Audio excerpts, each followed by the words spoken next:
Question number 22 है हमारा, ठीक। तो 22 क्वेश्चन है ये इसमें, और केजी पब्लिकेशन की बुक से हमारा कॉस्ट अकाउंटिंग का सब्जेक्ट चल रहा है, reconciliation of cost accounts with financial accounts.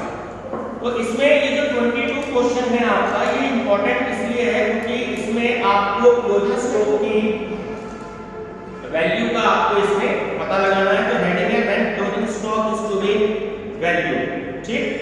तो आप देखो कि ये जो आपको सारी वैल्यूज दे रखी है, the following is the statement showing the cost of production of an article.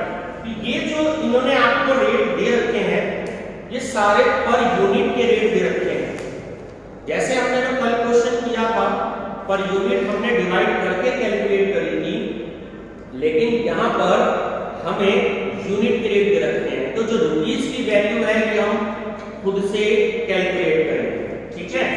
तो कॉस्ट शीट आप इसमें कैलकुलेट करेंगे, कॉस्ट शीट।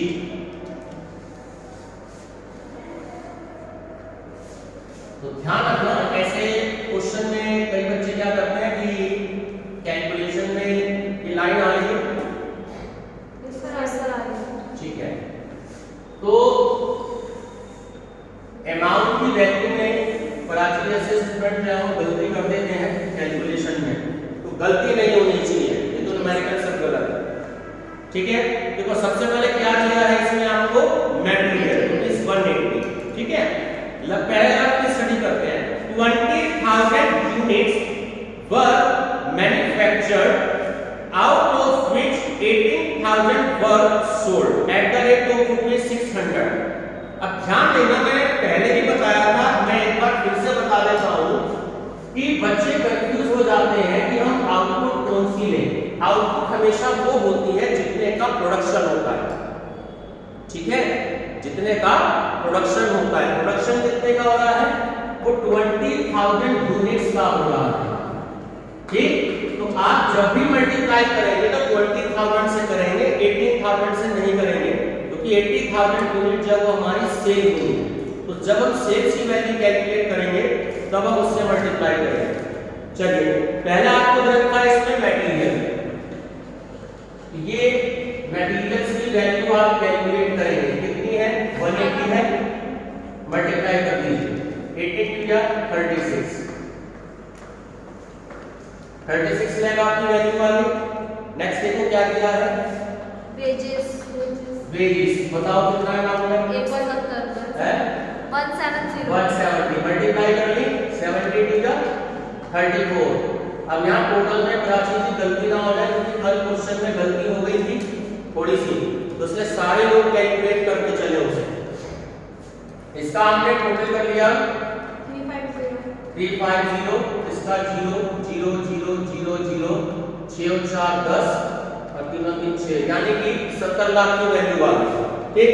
तो इसको हम क्या कहते हैं, प्राइम कॉस्ट। पहला तो आपका टोटल होता है, हमेशा वो क्या होता है, प्राइम कॉस्ट का।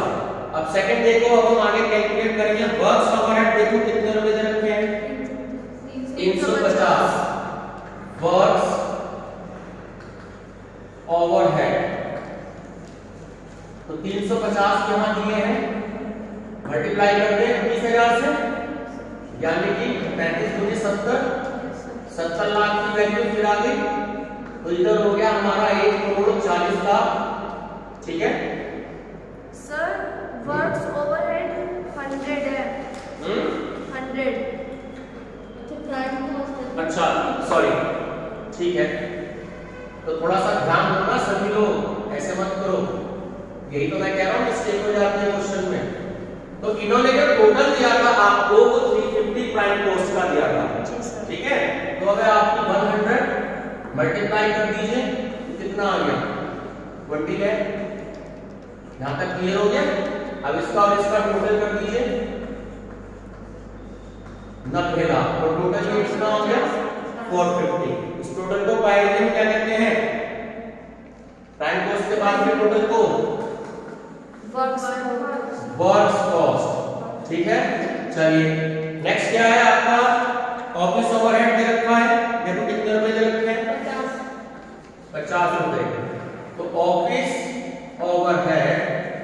वैल्यू हो गई 15, मल्टीप्लाई करते हैं 15 टू द 10, ठीक हो गया। 10 लाख की वैल्यू आ गई, मल्टीप्लाई कर दीजिए 1 करोड़ और यहाँ पे आ गई 500। क्या कहेंगे अब इसे? कल क्या बताया था, क्या कहते हैं सर अंजलि जी? अगर और कोई वैल्यू नहीं है तो इसको हम क्या कहते हैं? Cost of production, cost of production. अगर आपके पास क्वेश्चन में और कोई वैल्यू नहीं है, आगे तो कुछ है ही नहीं, आगे तो आपको उसने क्वेश्चन में टोटल कॉस्ट दे रखी है, यानी कि यही आपकी टोटल कॉस्ट हो गई और यही आपकी कॉस्ट ऑफ प्रोडक्शन हो गई। यहां तक क्लियर है? अब क्वेश्चन में ये देख लो कि क्या क्वेश्चन में कहीं क्लोजिंग स्टॉक तो गिवन नहीं है, क्योंकि उसकी वजह से क्वेश्चन गलत हो जाता है।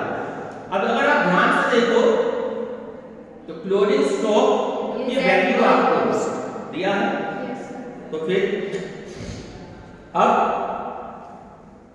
ये जो क्लोजिंग स्टॉक कितना दिया है मुझे प्राची जी जरा देके बताएंगे। सब कॉस्ट पे ही करूंगा। थर्ड लाइन पे अंडरलाइन कर लीजिएगा, closing stock is at work cost. और बच्चे इसको समझ में नहीं पाते एग्जाम में कि closing stock is at work cost, तो ये मैंने आपको पहले भी बताया था कि ये हमेशा माइनस होती है, इसको आपको माइनस करना है, ध्यान रखना। तो माइनस क्लोजिंग स्टॉक ऑफ, किस नाम से करना है बेटा? नहीं, फिनिश गुड्स के नाम से। किस नाम से? फिनिश गुड्स के नाम से। ध्यान रखिएगा, एक बार जो पैराग्राफ है उसके ढंग से स्टडी कर लीजिए कि पैराग्राफ में क्या एडजस्टमेंट गिवन है। 20,000 units were manufactured out of which 18,000 were sold at the rate of ₹600, assuming no difference between overhead charge and actual expenses। ठीक है, कोई डिफरेंस नहीं है। Show result in financial books, closing stock is at works cost, और last में है there was no opening stock, तो opening stock दिया ही नहीं है। अब देखो कैसे इसको सॉल्व करें। अब यहां पे जो वैल्यू आई है आपकी कितनी आई है? 1 करोड़। ठीक है अंजलि जी, 1 करोड़ तो ये वैल्यू आ गई आपकी। बच्चे यहाँ गलती कर देते हैं, ना ध्यान से समझ लेना इसको। 1 करोड़ की तो वैल्यू आ गई, जब उसने 20,000 यूनिट मैन्युफैक्चर्ड करी और 18,000 यूनिट जो थी वो उसने सेल कर दी, कितनी बच गई? 2,000 बच गई ना। बस ये 2,000 से तो आपको मल्टीप्लाई करना है भाई, कितने रुपए का तो सामान बच गया। बात समझ में आई? और 20,000 उसने यूनिट मैन्युफैक्चर्ड करी थी। ठीक है, तो आप क्या करें, 4 जीरो से तो 4 जीरो काट के कैलकुलेटर पे अब सॉल्व हो जाएगा। सर 10 लाख। हाँ, और 2 से 2 काट दो तो कितना बच गया? 10 लाख।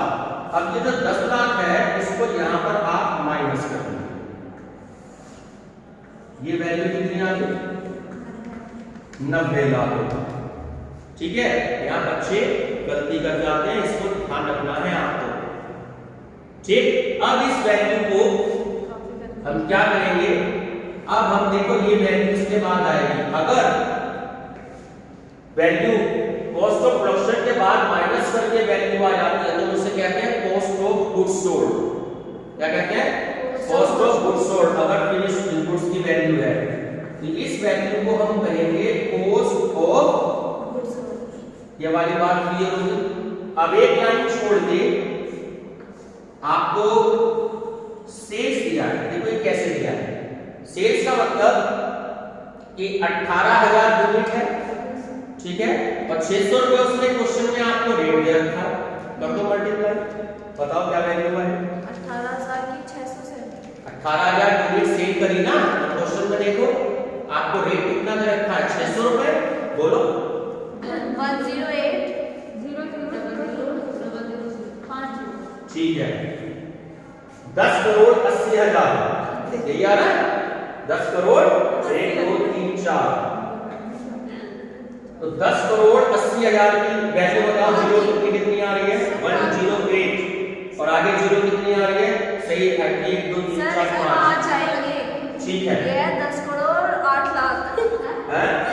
पता नहीं ठीक क्या। है, सही बता रही है। सही है। थोड़ा जीरो 8 में लाख कंफ्यूजन हो जाती है कभी कभी। अब इसमें से 90 लाख माइनस कर दो, ये हमारा आंसर है प्रॉफिट का। कितना 18 आ गया, 108 में से 90 माइनस गए तो 18 आ गया। 90 लाख माइनस करना है सर। 108 में से जीरो तो सेम है ना, 108 में से 90 माइनस कर दिया तो 18 बच गया। माइनस करके देख लो। 18 लाख। ठीक है, तो ये वैल्यू क्या आ गई? ये आपकी वैल्यू आ गई प्रॉफिट की। किसकी वैल्यू आ गई? प्रॉफिट की। ठीक है, क्लियर हो गया। जीरो की वजह से बच्चे कई बार एग्जाम में गड़बड़ कर देते हैं, तो मैं जीरो की वजह से कंफ्यूज मत हो जाना इसमें, क्योंकि डिजिट थोड़ा सा ज्यादा है। सर आएगा ये? आता है इसलिए करा रहा हूं, बहुत पता तो थोड़ी कराता। देखो इस क्वेश्चन में पता क्या है, बच्चे क्या करते हैं कि अमाउंट दिया होता तो उनको करना इजी होता है, लेकिन डिजिट्स की वैल्यू है, मल्टीप्लिकेशन में बच्चे यहां तक कर लेते हैं। जो बच्चा मिस्टेक करता है वो किसी कॉलम में करता है, आपको इस कॉलम से बचना है, इस मिस्टेक को ध्यान रखना है। ठीक है, दूसरा प्रॉफिट एंड लॉस अकाउंट में आपको और बता दूं कि कैसे बनाएंगे। प्रॉफिट एंड लॉस अकाउंट ज्यादा लाइनें इसमें मत कहना, सिर्फ 5-6 लाइन है, क्योंकि ज्यादा अकाउंट नहीं है इसमें।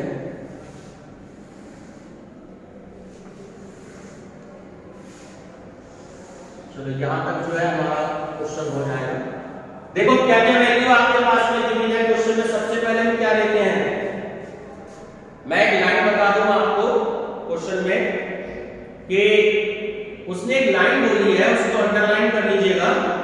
Second line, assuming no difference between overhead charges and actual expenses।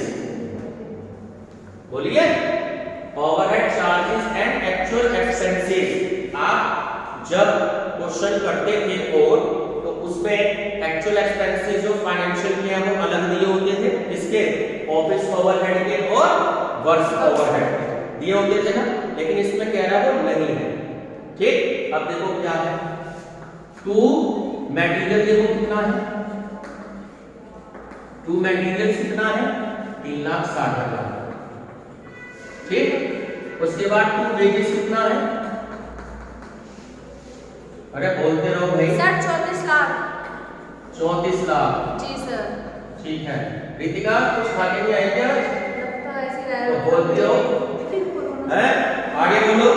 To works overheads, sir 20 lakh.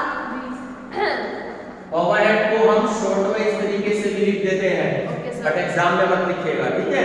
तो टू वर्क्स ओवरहेड देखो कितना है, सर 20 लाख। 20 लाख हो गए, ठीक है। और टू ऑफिस ओवरहेड देखो कितना है, सर 10 लाख। ठीक है। बोलेंगे क्या पता नहीं। To office overhead 10 lakh. यहां तक की बात बताओ, कोई दिक्कत? No sir. क्लियर है। अब दूसरी मिस्टेक समझ लीजिए कि कहां होती है, क्योंकि आपको जो है नेट प्रॉफिट कैलकुलेट करना है। एक तो मिस्टेक बच्चे यहां करते हैं, ये जो मैंने आपको बताया, दूसरी मिस्टेक यहां हो जाती है। नेट प्रॉफिट कारण क्या है, क्योंकि ये जो आपकी वैल्यू दे रखी है क्वेश्चन में, जो बाय सेल्स दे रखी है, जो हमने अभी अभी कैलकुलेट करी, जी सर। यहां पे बच्चे सेल्स तो लिख लेते हैं। देखो कितना दे रखा है सेल्स, 1,08,000। 8 लाख।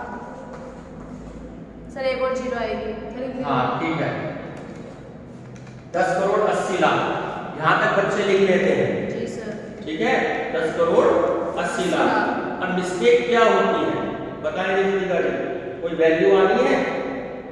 सर 1 मिनट मैं बताऊं। हाँ जी, रितिका तो आती है।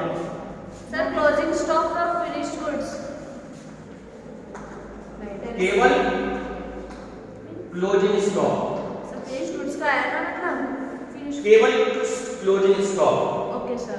20,000 यूनिट की मैन्युफैक्चरिंग करी, 2,000 यूनिट उसमें से बच गई, क्योंकि 18,000 से तो वो रिपोर्ट भी तो रखना पड़ेगा। हाँ। तो 2,000 की यूनिट्स हो गई यहाँ, ठीक है। जी सर। और रेट देखो कितना आ रहा है, ये वाला 4.5 कितना आ रहा है 450 रुपए। इससे आप इसकी मल्टीप्लिकेशन करेंगे। वर्क कॉस्ट की जो रेट होता है उससे वर्क कॉस्ट। 9 लाख। देखो यहां तक आपकी वर्क कॉस्ट थी, यहां तक आपका कॉस्ट ऑफ प्रोडक्शन था ना, तो कॉस्ट ऑफ प्रोडक्शन तो हमें नहीं लेना ना, हमें तो उससे पहले वाली वैल्यू लेनी है 450 यूनिट की, ठीक है, क्योंकि प्रोडक्शन वो कितनी यूनिट का कर रहा है, प्रोडक्शन तो 20,000 यूनिट का कर रहा है ना। जी सर। तो अब कितनी वैल्यू आ गई, 9 लाख। अब टोटल कर दो, 10 करोड़ 80 लाख में 9 लाख को ऐड कर दो, 1.70 5 जीरो है, ठीक है। अब ये चारों लाइनों का टोटल माइनस कर दो, 11 करोड़ 70 लाख की आपकी वैल्यू आ गई, इसमें से आप माइनस कर दो, आपका नेट प्रॉफिट आ जाएगा, ये कितना है 70 कितने जीरो हैं, 2 2 4 और 1 5 सर, 17 लाख आ रहा है मेरा। ठीक है, यही आ रहा है, बाकी 17 भी ये आ रहा है 17 लाख नेट प्रॉफिट आ गया। अभी हमें ये नहीं पता कि हमारा आंसर सही है या गलत है, ठीक है। अब 3 या 4 लाइन का आपका रिकॉन्सिलिएशन स्टेटमेंट बनेगा, ज्यादा बड़ा नहीं, रिकॉन्सिलिएशन स्टेटमेंट, रिकॉन्सिलिएशन स्टेटमेंट सिर्फ 3-4 लाइन का, ये आउटर कॉलम, ये इनर कॉलम। बताएं पायल जी क्या लिखते हैं रिकॉन्सिलिएशन स्टेटमेंट में, सबसे पहली line net profit as per cost book से चैप्टर 2 दिन में खत्म हो जाएगा, इसलिए अभी तक ये समझ लें आप इसको, net profit as per cost books. तो देखो कॉस्ट बुक्स में जो आप आंसर लाए थे वो कितना लाए थे, 18 लाख। 18 लाख, ठीक है। अब प्लस या माइनस की सिचुएशन देखनी है, ठीक। अगर आप ध्यान से देखो, आप क्लोजिंग स्टॉक की वैल्यू जो लेकर के आए थे, क्लोजिंग स्टॉक की वैल्यू आपने कितनी कैलकुलेट करी थी, ध्यान से देखो 10 लाख, ठीक है। और यहां पर फाइनेंशियल में आपने क्लोजिंग स्टॉक की वैल्यू कितनी लाई है, 9 लाख। तो जो मैंने आपको प्रोफॉर्मा बताया था, ये बात आपको याद रखनी है कि अगर आपका पोस्ट का क्लोजिंग स्टॉक अगर आपका ज्यादा है, ठीक है, और आपका फाइनेंशियल का क्लोजिंग स्टॉक कम है, तो आपकी वैल्यू लेस होगी, क्या होगी, ये परफॉर्मे में दे रखा है, इस बात का ध्यान रखना। तो less over valuation of, less over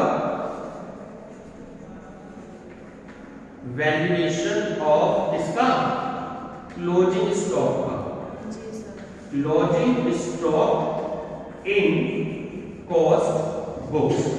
मैं यहाँ पे अमाउंट भी लिख देता हूँ जिससे आपको याद रहे कि 10 लाख क्लोजिंग स्टॉक हमने कैलकुलेट किया था, और फाइनेंशियल में हमारा क्लोजिंग स्टॉक 9 लाख है, तो हमारा 1 लाख आ जाएगा, और माइनस कर दीजिए 17 लाख, और देखो 17 लाख के हमारा नेट प्रॉफिट आया हुआ है, तो आंसर टैली हो गया। तो इसे क्या करेंगे पाएंगे, net profit as financial books, profit as per financial books. देखो ये बात ध्यान रखना, जब भी ये वाली एडजस्टमेंट देगा, जैसे मैंने आपको अंडरलाइन करवाई कि assuming no difference between actual overhead and overhead charge and actual expenses, तो उस क्वेश्चन में बात ध्यान रखना, आपको एडजस्टमेंट क्लोजिंग स्टॉक की ही देगा। कई बच्चे सोचते हैं कि जी मैं रिकॉन्सिलिएशन स्टेटमेंट बनाऊं कैसे, क्योंकि मेरे पास तो इसका और इसका डाटा सेम है, तो बच्चा ये भूल जाता है कि क्लोजिंग स्टॉक की ये जो एडजस्टमेंट है ये आप लोगों ने करी थी, आपको इस एडजस्टमेंट को इधर इस पे देखना है, यानी कि 9 लाख रुपए। बच्चा इस एडजस्टमेंट को भूल जाता है। सर ऐसा तो नहीं होगा कि वो ज्यादा आ रही है और ये कम आ रही है, जो नहीं हो सकता, फिर क्या करेंगे, तब भी फिर क्या करेंगे, तब इसको ऐड कर दोगे, तब हम इसे ऐड हाँ, करेंगे। तो फिर नेट प्रॉफिट तो चेंज होगा ना उसके हिसाब से। तभी तो आप अगर सपोज करो कोई ऐसा अमाउंट बढ़ जाता तो फिर यहाँ 19 लाख आएगा 17 लाख की बजाय। जब आप 1 लाख में प्लस करोगे तो यहाँ 19 लाख आएगा ना, तो फिर कुछ ना कुछ अमाउंट में ऐसा एडजस्टमेंट होगा कि यहाँ 19 लाख आएगा। बात क्लियर हो गई? ये ध्यान रखना, बहुत अच्छा क्वेश्चन है, बहुत इंपॉर्टेंट क्वेश्चन है। 1 मिनट स्टॉप करो इसको।